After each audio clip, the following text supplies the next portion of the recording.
శివసిద్ధుడా పరమాత్ముడా దయచూపరా పరమేశ్వరా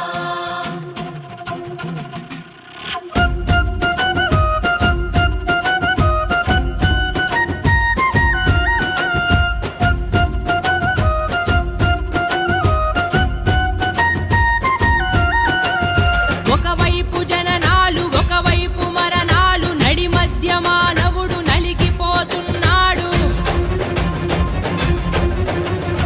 ఒకవైపు పాపాలు ఒకవైపు శాపాలు శాంతి